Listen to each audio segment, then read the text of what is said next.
Okay, this is like the 15th time I've tried to make this video, and I just keep blabbering on and going on and on, but it just turns out this video is going to be super long. So hopefully I can get through it in a decent amount of time. But I just got the iRig, and it's given me the opportunity to be able to plug in, and y'all hear exactly what I'm hearing when I play the guitar.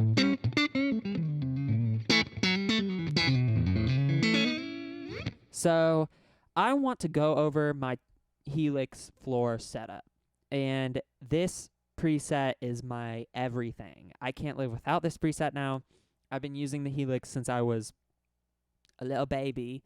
Not really, but since this thing came out in 2014, I guess, yeah, it's been forever now. I felt like it was only like 3 years, but I guess it's been double that. And this preset has been years in the making, really, and it's still evolving, constantly evolving, and I love that about the Helix. It gives you the opportunity to evolve as a musician, evolve in your tone, evolve so many different ways, and it's so easy and intuitive, but also very, what's the word I'm looking for? It's there's just a lot to this thing, there's so many different things, parameters. You can just do anything with this unit, and I love it. I also really like the other, the fractal and those other units, but for my sake, I use this as an interface a ton, and I use it as a microphone, plug a microphone into it a ton. I'm using it for all the sends and returns and all that kind of stuff for different situations, and this thing just does everything. So that's why I love the Helix. That's one of the main reasons, but let me preface and say I've always, or since I was a little kid, had a twin reverb, and that's been my foundation tone. I've always feel like that's like my base. That's like my hometown tone, and I've always used that amp. My dad always had to carry it around for me when I was little, and now I have the opportunity to put that in a box, that I can carry around, and so that was my goal when I got this Helix, was to make it sound as much like my actual stock twin reverb. And it's not a special twin reverb, it's just a stock one, the 65 reissue with the Jensen C12K in it. And the difference between that amplifier and the one that's in the Helix is I believe the one that's built, or in the Helix, the model is like a vintage, actually like the actual vintage one, and it has a different speaker. I think it's like a C12, or I don't even remember what it is. No, mine's a C12K. This one's like I don't even remember what it is. I've used the one that's built into it, and it's great. But I wanted this one to sound just like my physical twin reverb. So that was my goal. That also explains why I put the reverbs and the delays before the amp, because typically you see people doing that when they can put, in a effects send return. Sorry, I'm lost for words right now. I'm just like super tired, but I do this because a twin doesn't have an effects send, and so I run the effects into it just like how I've always run effects into the amp. And when I first got the Helix, and for the first few years, I always had the delays and reverb after the amp, but then I just realized I wanted it to sound just like when I plug in at a bar or something like that. So I've been trying. That's pretty much what I'm going for. Just a super consistent. I have the worst OCD, so I just want it to sound exactly like or just as close as, it's not going to be exact, but just as close as I could possibly get it to my twin reverb. So that was the first thing. And let's just dive right into it. I don't want this video, sorry, I'm yawning. I don't want this video to go on for like 30, 45 minutes, but this is just such a dense preset. Such a, there's so much in this. But forget about this bottom line here. That's this one right here. That's my microphone, so you can hear me. Just pretend that doesn't exist. So let's just start with the amp. So the amp, twin reverb, let's go over the parameters. Drive, I have at 4.9. That's very interactive with the master, which I'm just switching between these two pages here. If you're not familiar with the Helix,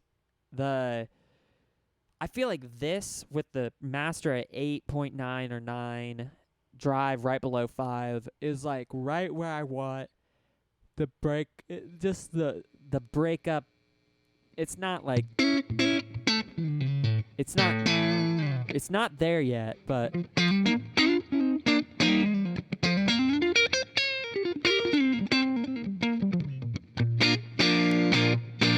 it's pretty. I mean,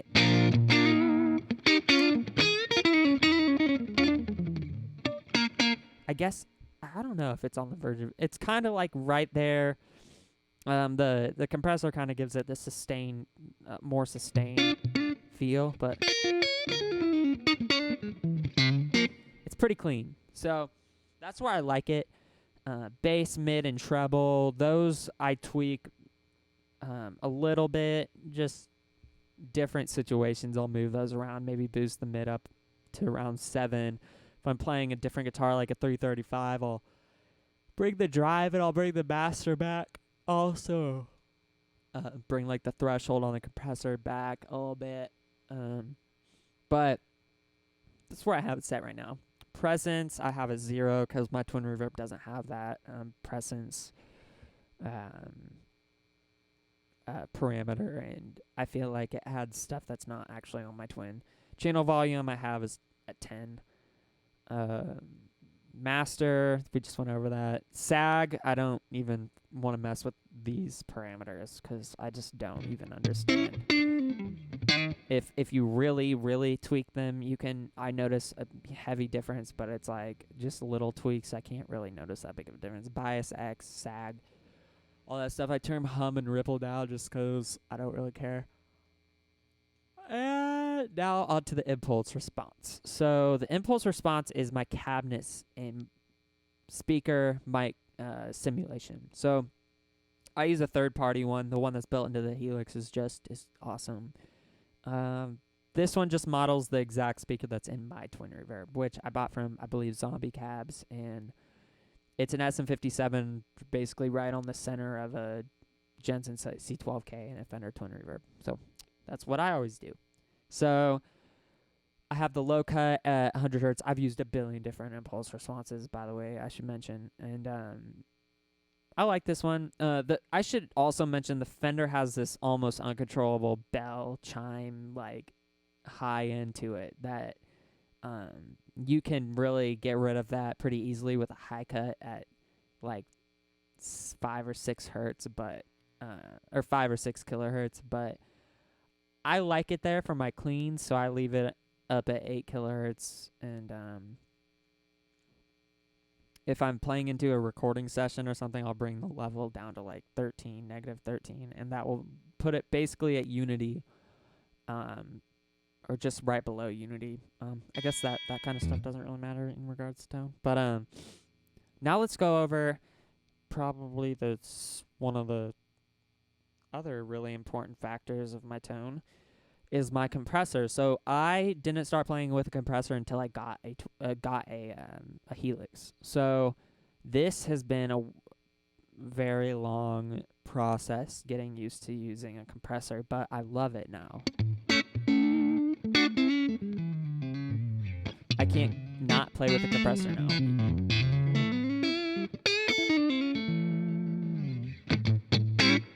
So for a Strat or a Tele, which I'm playing a Tele right now, the threshold typically really starts, or the compressor really starts kicking in really around negative 37, negative 38, or really around like negative 36 to, around there. I would imagine starts really kicking in. This, I just have, it's a good amount of compression, but it just really is just it just levels everything. It really has a huge effect on my tone. You can hear it.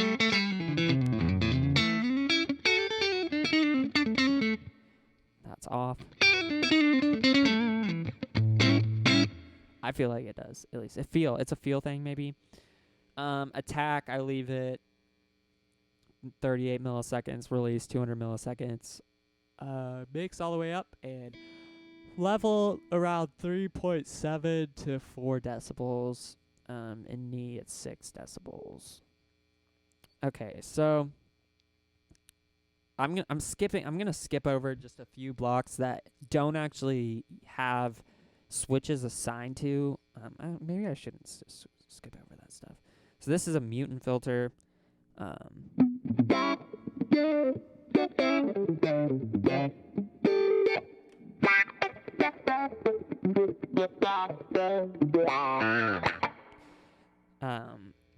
It's just a filter effect. These are my parameters on it if you care. All of this stuff changes depending on the guitar I'm using. If I'm using a Strat or a Tele, it's pretty much the same. But if I plugged in my 335 right now, my compressor would be the first thing I adjust, and I'd bring the threshold back to like negative 31 decibels, and of course adjust the level accordingly.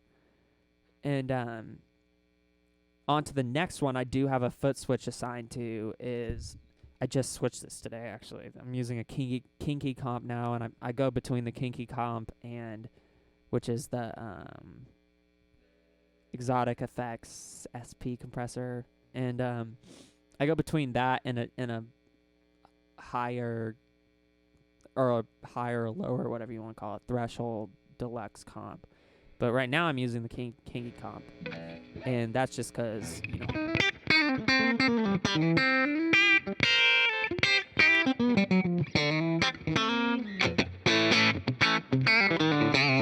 Sounds way better with drive, but yeah, so that just switches between my two compressors. Like, this is a little bit of compression, just my foundation compression that adds, you know, that extra spank in there. And these are my parameters for that.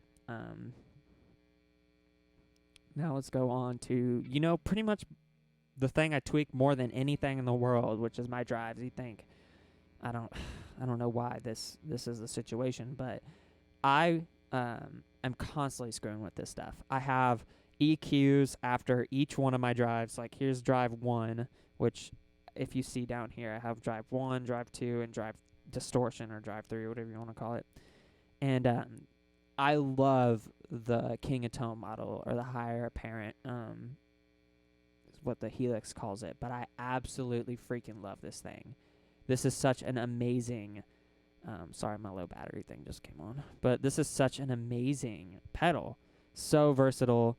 And the first one is just a lower, I guess it might be kind of more low medium drive, and I adjust it with my volume knob on my guitar to be even lower. So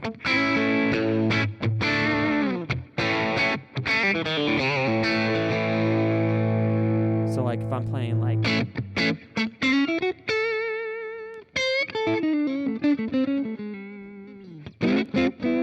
I just want to clean that.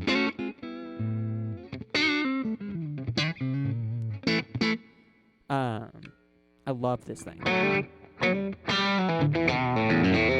I should probably be playing my Strat right now because I play that more than anything. And I use my humbucker. It just sounds amazing on these. But I'm playing my Tele. I love that tone. And I have, these are my parameters for that first drive. I usually have the level set a little bit lower just because I don't know why I switched. No, I shouldn't have saved that because now I have the microphone on. I don't even care. Whatever. But I'm so used to like adjusting and then saving really quick. But I have the only thing that I'll mess with sometimes. I'll mess with a graphic EQ if I use them live. The way they run into my actual amp can really, like, it's a lot different. On the next drive, it's another King of Tone or higher apparent, and it's just the Prince of Tone, and this one's more of a high or medium, I guess medium drive. My guitar's out of tune.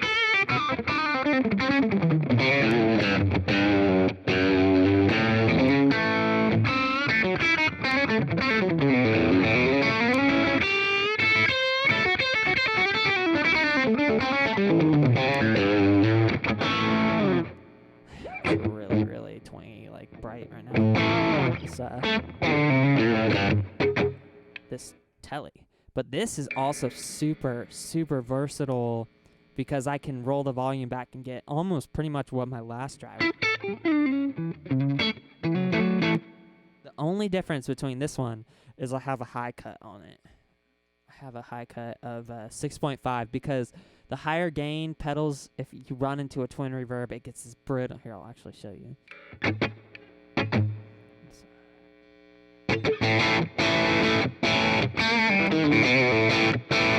It's so brittle. Just that super high, and it's right above 6K. I don't remember where I had that. But 6K gets rid of that, and really, I guess it's around 7K. But I want to have that at least the least amount as it possibly needs to be.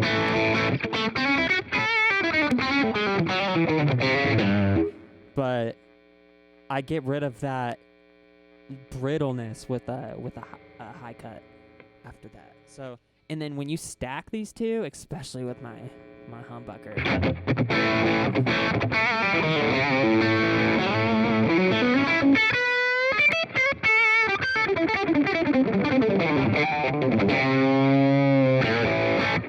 it's just so smooth. But so yeah, that's my main. I tweak more than anything. I also have this distortion OCD.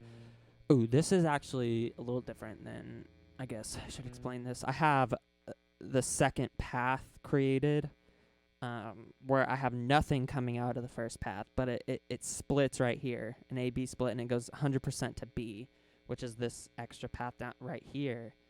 And then this is basically extending the first path. So hopefully y'all understand what I said there. So right here, I have an A-B split, and it splits off the signal and makes another, so I can use, as many effects as the DSP and the Helix will let me. So then it comes down from there to the second path, and this is a distortion, like a compulsive.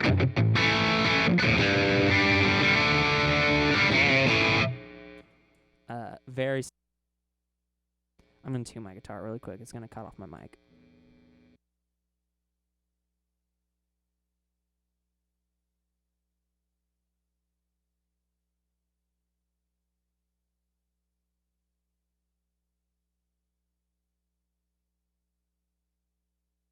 I need to figure out what's going on with this telly. It keeps going out of tune. But, so, same thing with the compulsive driver OCD. I have a high pass right after it. 6.4 on that one. Then my volume pedal. So let's just recap really quick. Got that mutant filter. That's controlled from an external MIDI, a Morningstar MC6 that just bypasses it on and off. Then I use the Weeper wah. Self-explanatory. My first compressor when I want more compression. My first drive with 10-band graphic EQ that I'll adjust sometimes. Then my second drive, just more drive than the last one with another, with a high cut on there. And then my third drive is an OCD, which I use a ton with like shredding leads, and I'll stack that with like one of the Prince of Tones with another high cut. And then we got our volume. Okay, so that's pretty much the first part of my tone. The first, I'm okay. So we're at 20 minutes now. So that's really the most important aspects of my tone right there. Without, and X the mutant filter in there. I don't really need that, but there's a few things I have on here, a few delays and a reverb and a boost that I have an external MIDI pedal just to give me more switching options, since that Helix just has so much more built into it than it physically you can do with just the Helix. So I'm going to stop the video there, and we're going to move on to part 2 of my tone.